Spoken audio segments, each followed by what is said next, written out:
BK ನ್ಯೂಸ್ಗೆ ಸ್ವಾಗತ. ನಾನು ಪೂರ್ಣಿಮಾ ಗಾಯಕ್ವಾಡ್.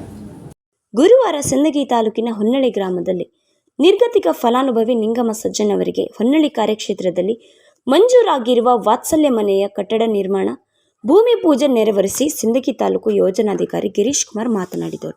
ಪ್ರತಿ ತಿಂಗಳು ದುಡಿಯಲು ಶಕ್ತಿ ಇಲ್ಲದೆ ಇರುವ ನಿರ್ಗತಿಕರಿಗೆ ಹಾಗೂ ಪೋಷಕರಿಲ್ಲದೆ ಇರುವ ಹಿರಿಯ ಜೀವಿಗಳಿಗೆ ಪ್ರತಿ ತಿಂಗಳು ಮಾಶಾಸನ ನೀಡುವ ಮೂಲಕ ಅವರ ಜೀವನಕ್ಕೆ ಬೆಂಗಾವಲಾಗಿ ಧರ್ಮಸ್ಥಳ ಗ್ರಾಮಾಭಿವೃದ್ಧಿ ಯೋಜನೆ ಕರ್ತವ್ಯ ನಿರ್ವಹಿಸುತ್ತದೆ.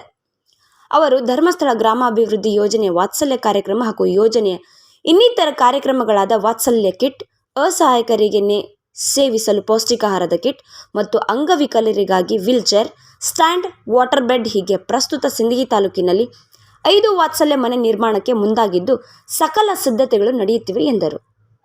ಈ ಸಂದರ್ಭದಲ್ಲಿ ಸ್ಥಳೀಯ ವೀರಘಂಟಿ ಮಡಿವಾಳೇಶ್ವರ ಮಠದ ಗುರುಲಿಂಗಯ್ಯ ಗದ್ದಗಿಮಠ ಸ್ವಾಮೀಜಿ ಸಾನ್ನಿಧ್ಯ ವಹಿಸಿದರು. ಪ್ರಮುಖರಾದ ಬಸವಂತರಾಯ ಬೈರಿ, ಆನಂದ್ ಗೌಡರ್, ರುದ್ರೇಗೌಡ ಕುಂಟೋಜಿ, ಈರಣ್ಣ ಸಜ್ಜನ್, ನಾಗರಾಜ್ ಸಜ್ಜನ್, ಪತ್ರಕರ್ತ ಮಲ್ಲು ಕೆಂಬಾವಿ, ವಲಯದ ಮೇಲ್ವಿಚಾರಕ ಮಂಜುನಾಥ್ ಸಜ್ಜನ್ ಮುಂತಾದವರು ಉಪಸ್ಥಿತರಿದ್ದರು. ವರದಿ ಮಲ್ಲಿಕಾರ್ಜುನ್ ಎನ್ ಕೆಂಬಾವಿ, ಬ್ರಹ್ಮದೇವನಮಡು.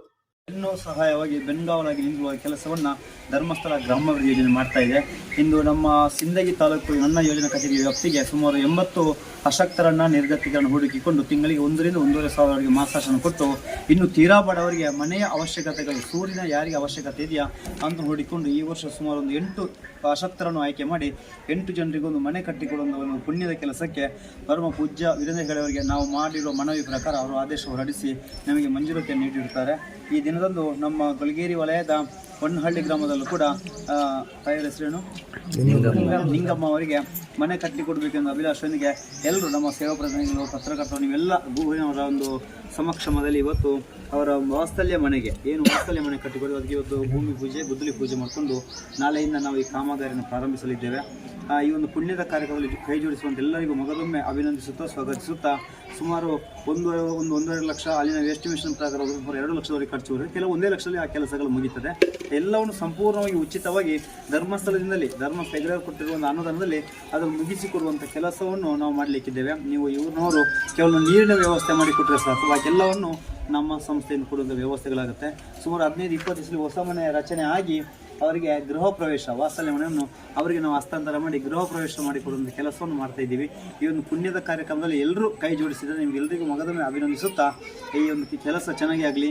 ಆ ಅಜ್ಜಿ ಅವರ ದೀರ್ಘಾಯುಷ್ಯದಲ್ಲಿ ಇರುವಂಥ ಕೆಲವೇ ಸಣ್ಣ ಆಯಸ್ಸು ಇರ್ಬೋದು, ಅವರು ನೆಮ್ಮದಿಯಲ್ಲಿ ಇರಬೇಕು, ಖುಷಿಯಲ್ಲಿ ಇರಬೇಕು ಎನ್ನುವ ಉದ್ದೇಶಕ್ಕಾಗಿ ನಾವು ಅವರಿಗೆ ಮನೆಯನ್ನು ಮಂಜೂರು ಮಾಡಿಕೊಡಿಸುವ ಕೆಲಸದಲ್ಲಿ ಇವತ್ತು ಕಾಮಗಾರಿ ಕೈಗೊಂಡಿದ್ದೀವಿ. ಸುಮಾರು ರಾಜು ಮೇಸ್ತ್ರಿ ಅವರು ನಮ್ಮ 4 ಜಿಲ್ಲೆಯಲ್ಲೂ ಕೂಡ ಈ ವರ್ಷ ಸುಮಾರು 100 ರಿಂದ 150 ಮನೆ ಮಾಡಿದರು. ಕಳೆದ ವರ್ಷ ಎಲ್ಲ ಸೇರಿ ಒಂದು 700 ರಿಂದ 800 ಮನೆ ಅವರು ರಚನೆ ಮಾಡುವಂಥ ಕೆಲಸಗಳಾಗಿದೆ.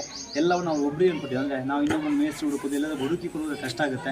ಒಬ್ಬರ ಕೈ ಕರೆಕ್ಟಾಗಿ ಎಸ್ಟಿಮೇಷನ್ ಕೊಟ್ಟರೆ ಕಡಿಮೆ ಖರ್ಚಲ್ಲಿ ಮಾಡಿಕೊಡ್ತಾರೆ. ಇಲ್ಲಾಂದರೆ ಒಬ್ಬರೊಬ್ಬರು ಮೇಸ್ತ್ರಿಗಳದ್ದು ಒಂದೊಂದು ಪ್ಲ್ಯಾನ್ ಇರುತ್ತೆ, ಇಲ್ಲಿ ಅವ್ರ ಖರ್ಚು ಜಾಸ್ತಿ ಕೇಳ್ತಾರೆ, ನಮ್ಮಿಂದ ಕೊಡೋಕ್ಕೆ ಅಸಾಧ್ಯ ಆಗುತ್ತೆ. ಕಡಿಮೆ ಖರ್ಚಿನಲ್ಲಿ ಒಂದು ಒಳ್ಳೆಯ ಗಟ್ಟಿಯಾದ ಸುದೀರ್ಘವಾದ ಮನೆಯನ್ನು ತುಂಬ ನಿರ್ಗತಿಗೆ ಬಡವರಿಗೆ ಕೊಡಬೇಕು ಅನ್ನೋ ಕಲ್ಪನೆಯನ್ನು ಹೊನ್ನಳ್ಳಿಯಲ್ಲಿ ಮಾಡಲಿಕ್ಕೆ ಅವಕಾಶ ಸಿಕ್ಕಿದೆ.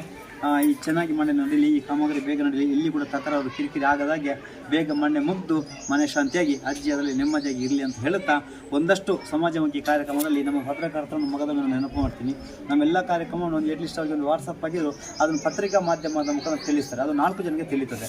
ನಾವು 4 ಜನಕ್ಕೆ ತಿಳಿಸಿದಾಗ ಆ ವಿಷಯಗಳು ಅರ್ಥ ಆಗುತ್ತೆ. ಇಲ್ಲಿ ಹೊನ್ನಳ್ಳಿಯಲ್ಲಿ ಮಾಡಿದ ಕೆಲಸ ನಾಳೆಗೆ ನಾಡಿದ್ದು ತಾಲೂಕಿನಾದ್ಯಂತ ಗೊತ್ತಾಗುತ್ತೆ. ಯಾಕಂದರೆ ಅವ್ರದ್ದೇ ಆತ್ಮೀಯರು ಇರ್ತಾರೆ, ಅವ್ರದ್ದೇ ಪತ್ರಕರ್ತರ ತಂಡ ಇರುತ್ತೆ, ಅವ್ರದ್ದು ಮಿತ್ರರು ಇರ್ತಾರೆ, ನಾವು ನಮ್ಮದೊಂದು ಸಂಘ ಅಂತ ಇರುತ್ತೆ, ನಮ್ಮದು ತಂಡ ಅಂತ ಇರುತ್ತೆ, ನಮ್ದು ಅಷ್ಟೊಂದು ಫಲಾನುಭವಿಗಳು ಸದಸ್ಯರುಗಳು ಇರ್ತಾರೆ. ಒಂದಷ್ಟು ಜನರಿಗೆ ಈ ಮಾಹಿತಿಗಳು ಹೋದಾಗ ಧರ್ಮಸ್ಥಳ ಕಾರ್ಯಕ್ರಮ ಇದೆಲ್ಲ ಇದೆ ಅಂತ ಹೇಳೋದಕ್ಕೆ ಒಂದು ಸಾರ್ಥಕ ಆಗುತ್ತೆ. ಇಂಥದ್ದಿದ್ರೆ ಇನ್ನಷ್ಟು ಇದ್ದರೆ ನಿಮ್ಮೂರಲ್ಲಿ ಬಡವರಿದ್ದರೆ, ನಿಮ್ಮ ಪರಿಚಯ ಬೇರೆ ಬೇರೆ ಹಳ್ಳಿ ಗ್ರಾಮಗಳಿದ್ದರೆ ಹೇಳಿ, ಅವರಿಗೆ ನಮ್ಮ ಧರ್ಮಸ್ಥಳದ ಕಡೆಯಿಂದ ಏನೆಲ್ಲ ಸಹಾಯ ಮಾಡಲಿಕ್ಕೆ ಸಾಧ್ಯತೆಗಳಿದೆಯಾ ಅದೆಲ್ಲವನ್ನು ಕೊಡುವಂಥ ವ್ಯವಸ್ಥೆಗಳನ್ನು ಪ್ರಾಮಾಣಿಕವಾಗಿ ಮಾಡ್ತೀವಿ ಅಂತ ಹೇಳುತ್ತಾ ಎಲ್ಲರಿಗೂ ಮಗದೊಮ್ಮೆ ಅಭಿನಂದಿಸುವ ಧನ್ಯವಾದ ಬಯಸ್ತಿದ್ದೇನೆ.